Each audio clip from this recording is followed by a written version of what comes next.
It's the 24-hour treadmill challenge. It's going to be a terrific day, and more than 1,000 participants will keep treadmills going for 24 hours, raising $880,000, hopefully, for sick kids. And joining me ahead of the event is Very Special Kids founder and patron, Sister Margaret Noone. Good afternoon. Good afternoon, Denis. Thank you for coming in. Yes, and I believe you're going to get on a treadmill too. I might be, yes, indeed, despite a little tear in my Achilles that will not mend. Oh, right. How did you... Very Special Kids, you weren't there when I popped out last week, but no. how was it... Where did the concept come from? Well, it actually came about in the early 80s, where a couple of families were supporting one another during the time of their children's illness and also after the death of their child. And they both died in many years ago, in 83. Mm-hmm. And I was invited to meet with the parents, and they were trying to get something up and running to support families like themselves.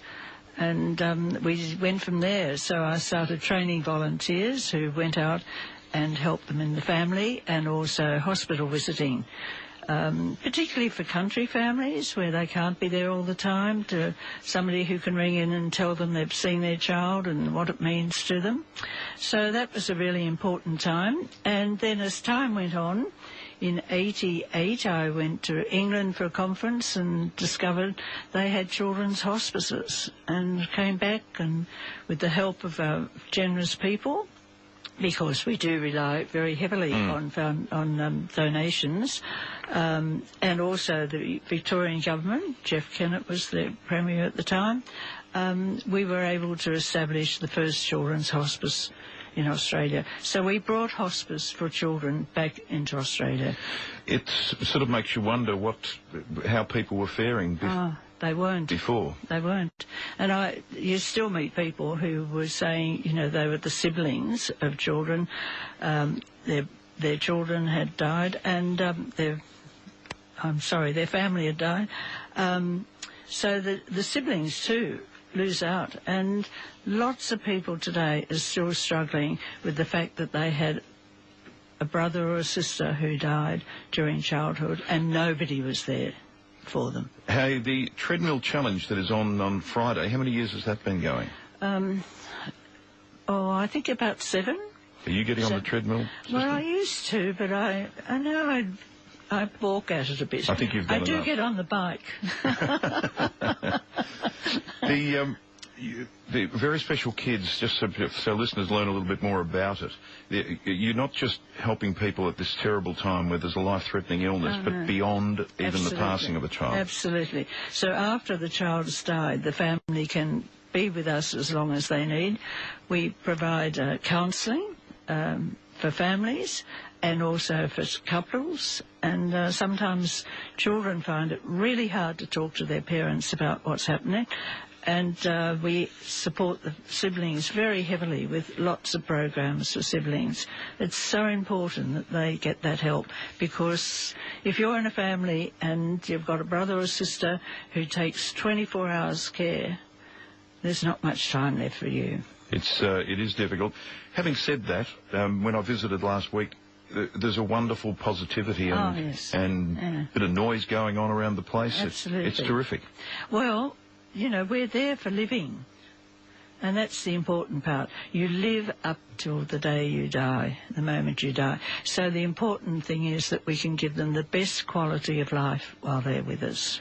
The fundraising figure for the challenge is $880,000. What will that do for Very Special Kids? Well, we rely practically for kids, and we need that support for particularly the hospice, because we've got trained nurses and carers, 24-hour care. So it's a very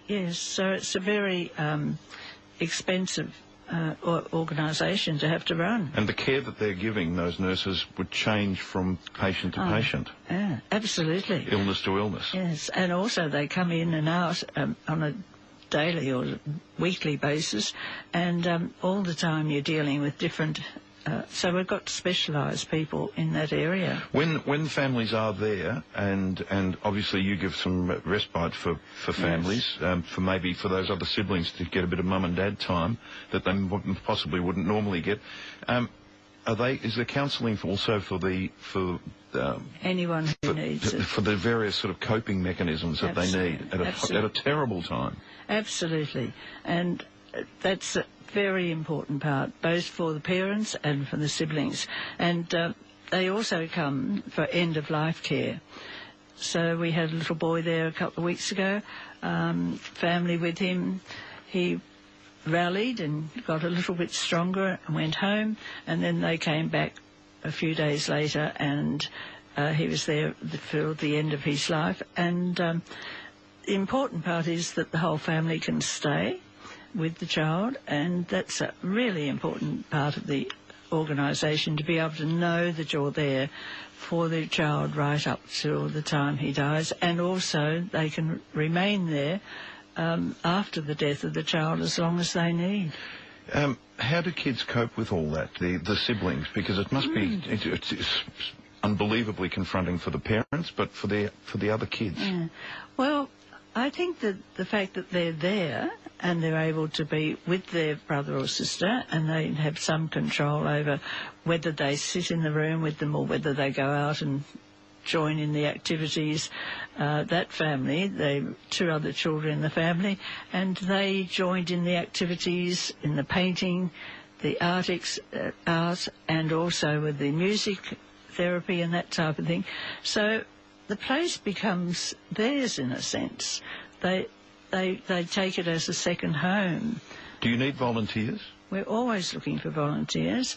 Look, I have to tell you, these volunteers are incredible people, and I am very, very grateful that we've got the younger generation coming on who are so aware of issues, and they are so dedicated to the work they give. You're retired, but I'm told you're there at least 5 or 6 days a week. Is that correct? Well, I've sort of retired. You don't like that R word? Well, do we ever retire? You've got to be active, haven't you? Well, what am I going to do if I don't do that? Do I then sit in a chair and have a rocking chair? And think about things. No, bad. For Very Special Kids information, go to VSK, Very Special Kids, vsk.org.au. If you'd like to donate to our 3RW team effort on that treadmill, go to 3rw.com.au. Sister Margaret Noone, a pleasure to meet you. Thank you, Denis. See you on Friday. See you on the treadmill. I know.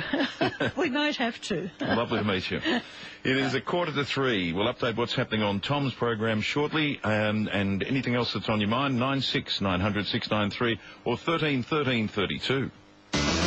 The Peninsula Curtain.